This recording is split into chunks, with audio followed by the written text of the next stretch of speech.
score, but he also told them how it was going to happen. They're going to run this, we're going to stuff it. Then we're going to take the ball, they won't be able to keep up with us. And they got it done. Extra point good by Prater, and it's now a 7-0 game.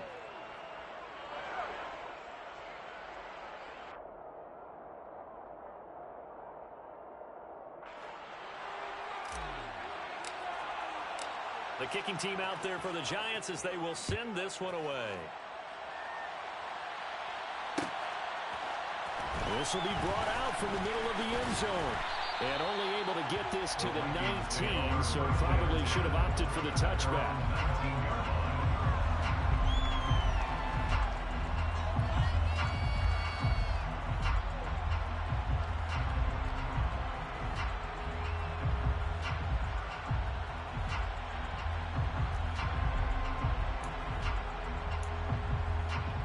Here are the Vikings now to start their next drive.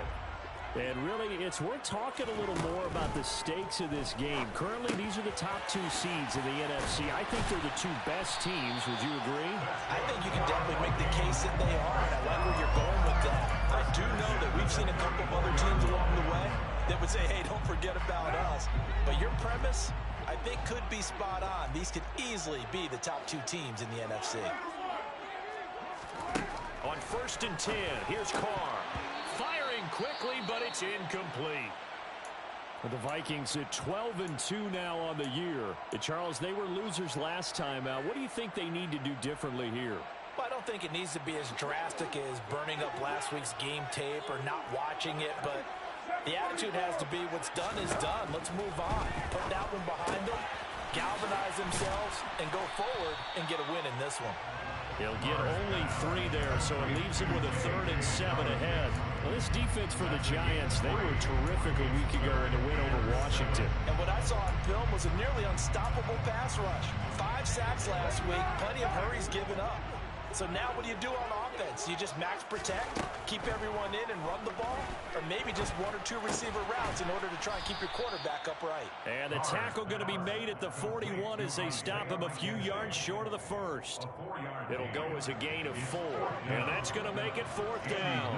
Now Andy Lee will come on to punt this one away. And a fake here, direct snap to the up man, and the gamble pays off. They get the first. Anxious moments there on the fake, but they do get just enough to pick up the first down. And I don't know what the method is to know when to dial up a fake punt, when not to, whatever the method there, it worked for them.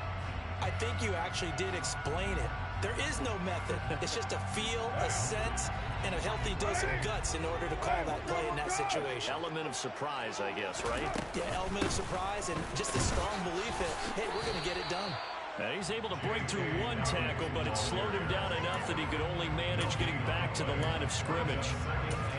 On that play, it was the defensive front that won the battle. They out-leveraged the offensive line, got into the backfield, and held them to no gain.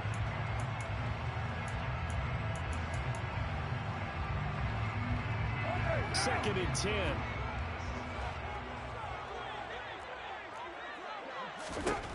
Now Carr. That's going to be caught by Samuel. And they'll get him down on the other side of midfield. That's a gain of 7. Brings up 3rd and 3. The 8th play of the drive coming up. It's 3rd and 3. Play action. Now it's Carr. Winds up and lets it go for Samuel. And he's got it inside the 10.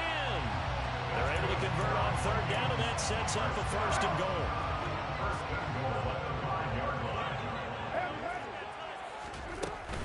They'll run with Dobbins. And not a whole lot there. He does get a couple, taking it from the 5 down to the 3. Well, they certainly had success throwing the ball on this drive, and not as much running it as we just saw once again on that last play. Stopped after a very short gain. But I wouldn't abandon the run totally, because otherwise, pass rushers just tee off on your quarterback. Makes it very, very difficult for him in that situation. 2nd down and goal. Carr. He's got his man. It's taken in for a Viking touchdown. Khalil Herbert, his 5th touchdown now on the year. And the Vikings are within an extra point of tying up this ball game. Well, he wasn't the guy they were initially going for, but after going through the progressions, it worked. When you have plenty of people who can catch the football, you don't always have to go to your primary target, and sometimes that target is actually covered. Nice job coming off of that and getting it to someone who was open. Now the man out of the backfield gets in for the score.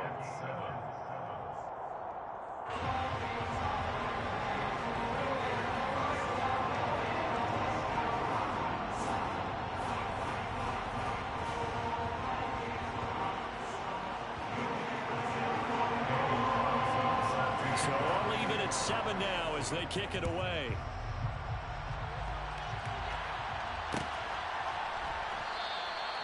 And they'll put up the stop sign there as his guys will get it at the 25.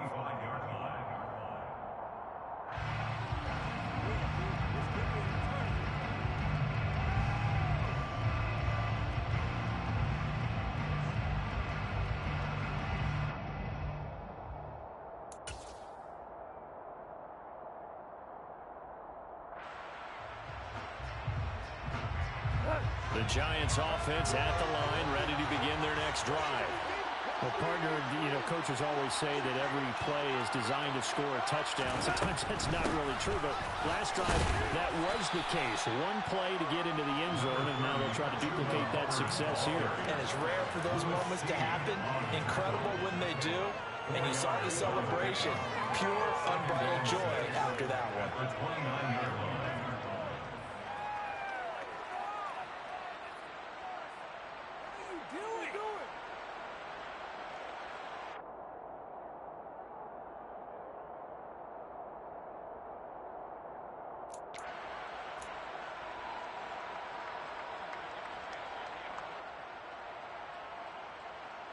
Second and 6, just inside the 30.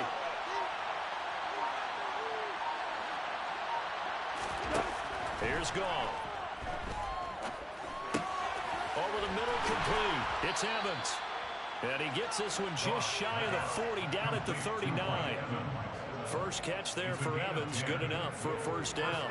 And that's a more than acceptable read right there because it's zone coverage, so timing is everything. This time he waits for his man to come open, puts it right on him, and they pick up a first down. So from the 39 now, they'll come up on a 1st and 10. Back to throw, Goff. That's caught by the big tight end, T.J. Hockenson. And they'll get this well past midfield before being stopped just before the 35. 25 yards that time. Well, I think when they look at their offense, they think to themselves, weapons everywhere, and they want to move the ball around. They want to spread it to different people, but you absolutely know they want to get this man involved as well, and that's what they just did on that play.